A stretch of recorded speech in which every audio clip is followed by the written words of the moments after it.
விநாயகன் 82 மாண்புமிகு உறுப்பினர் திரு எஸ் சுதர்சனம், மாண்புமிகு நிதி மற்றும் சுற்றுச்சூழல் மற்றும் கால்நிலை மாற்றுத்துறை அமைச்சர் அவர்கள். மாண்புமிகு பேரவைத் தலைவர்களே, மாதவரம் சார்நிலை கருவூலத்திற்கு வருவாய்த்துறையிடமிருந்து நில ஒதுக்கீடு மற்றும் பொதுப்பணித்துறையிடமிருந்து விரிவான திட்ட மதிப்பீடு பெறப்பட்ட பின் மாதவரம் சார்நிலை கருவூலத்திற்கு புதிய கட்டடம் கட்ட உரிய நடவடிக்கை மேற்கொள்ளப்படும். மாண்புமிகு உறுப்பினர் சுதர்சனம். மாண்புமிகு பேரவைத் தலைவர் அவர்களே, மாதவரம் தாலுகா அலுவலகத்தில் சார்நிலை கருவூலம் இதுவரை இல்லை.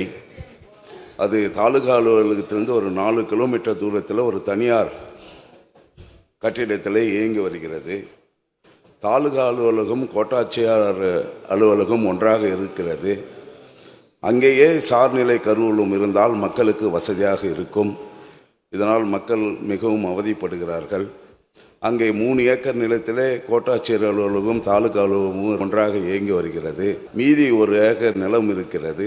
அதிலே அந்த கருவூலம் கட்ட வசதியாக இருக்கும். ஆகவே அதை கட்டித்தருவாரா என்று, உடனடியாக கட்டித்தருவாரா என்று தங்கள் மூலமாக அறிய விரும்புகிறேன். மாண்புமிகு அமைச்சர்.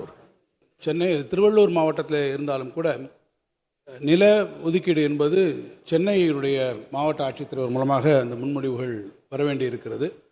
அந்த முன்மொழிவுகளை நிலத்தை ஒதுக்கீடு செய்து அவர் குறிப்பிடக்கூடிய அந்த நிலத்தை நம்முடைய வருவாய்த்துறை இடத்திலிருந்து நாம் முறையான வகையிலே ஒதுக்கீடு பெற்றவுடன் பொதுப்பணித்துறையோடு கலந்து ஆலோசித்து அவர்களுடைய மதிப்பீடுகளையும் அந்த கட்டடம் கட்டுவதற்காக நாம் பெறப்பட்ட உடனடியாக அதை கட்டுவதற்கான எல்லா விதமான பணிகளும் அரசு நிச்சயமாக மேற்கொள்ளும். மாண்புமிகு உறுப்பினர் சுதர்சனம்.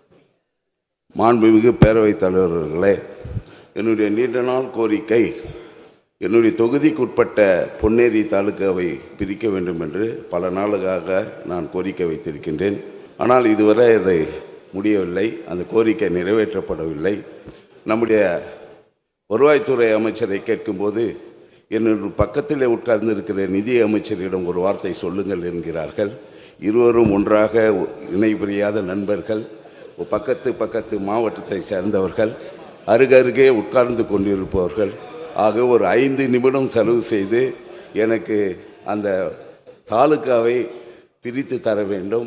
அந்த தாலுகா 650 சதுர கிலோமீட்டர் பரப்பளவு கொண்டது.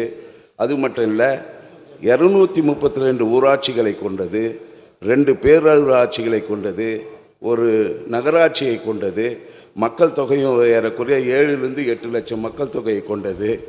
ஆகவே சில மாவட்டங்கள், புதியதாக பிரிக்கப்பட்ட மாவட்டங்களில் கூட அவ்வளவு ஊராட்சிகள் இல்லை என்பதை நான் அறிகிறேன். 8-9 மாவட்டங்களில் 200க்கு மேற்பட்ட ஊராட்சிகளே இல்லை. ஆனால் ஒரு தாலுக்காவில் இவ்வளோ ஊராட்சிகள் இருந்து பெரிய பணிச்சுமை, அரசினுடைய திட்டங்கள் மக்களை அடைவதில் ஏகப்பட்ட சிரமம் இருக்கிறது. ஆகவே பக்கத்தில் இருக்கிற நம்முடைய நிதி அமைச்சர் நிதி ஒதுக்கி தந்தால் நிச்சயமாக அதை நிறைவேற்றப்படும் என்ற நிலை இருக்கிறது.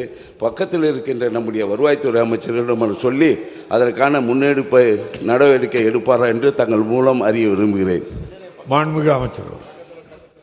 மாண்புமிகு பேரவைத் தலைவர் அவர்களே, மாண்புமிகு உறுப்பினர் சுதர்சனமுடைய கோரிக்கை இந்த மன்றத்தில் பல உறுப்பினர்களால் அவர்களுடைய தொகுதியினுடைய சார்பிலே பல கட்டங்களிலே முன்மொழியப்படுவதை இந்த பேரவையிலே நானும் கேட்டுக்கொண்டுதான் இருக்கிறேன். எனவே அவர்கள் வருவாய்த்துறையிலிருந்து அதற்கான முன்மொழிவுகளெல்லாம் அவர்கள் சரியான முறையிலே அதை உருவாக்கி அரசனுடைய நிதிநிலையும் நாம் கருத்திலே கொண்டு அவருடைய கோரிக்கை மாத்திரமல்லாமல் அனைத்து உறுப்பினருடைய கோரிக்கையும் கருத்திலே கொண்டு அது மாண்புமிகு முதலமைச்சருடைய கவனத்திற்கு நான் எடுத்துச் செல்வேன். நம்முடைய முதலமைச்சர் அவர்கள் எதையும் கனிவோடு கவனிக்கக்கூடியவர். அவருடைய அந்த கனிவான அணுகுமுறையின் காரணமாகத்தான் இன்றைக்கு நீங்கள் பார்ப்பீர்கள் என்று சொன்னால் இந்தியா முழுமையும் இருக்கக்கூடிய அனைத்து மாநில முதல்வர்கள் அவர்களோடு பேசி இன்றைக்கு அவர்களுடைய மாநில முதல்வருடைய கூட்டத்தை மிக சிறப்பான வகையிலே அவர்கள் இன்றைக்கு ஒருங்கிணைத்து இந்த இயக்கத்திற்கு பெருமை சேர்த்திருக்கிறார்கள். அப்படிப்பட்ட ஒரு நிர்வாகத் திறமையும் மிகுந்த பொறுப்புணர்வோடும் நடந்து கொள்ளக்கூடிய நம்முடைய மாண்புமிகு முதலமைச்சரை பெற்றிருக்கக்கூடிய இந்த மாநிலத்தில் நிச்சயமாக நம்முடைய மாண்புமிகு உறுப்பினருடைய கோரிக்கையும் கனிவோடு உரிய முறையில் அது கவனிக்கப்படும் என்பதை தெரிவித்துக் கொள்கிறேன்.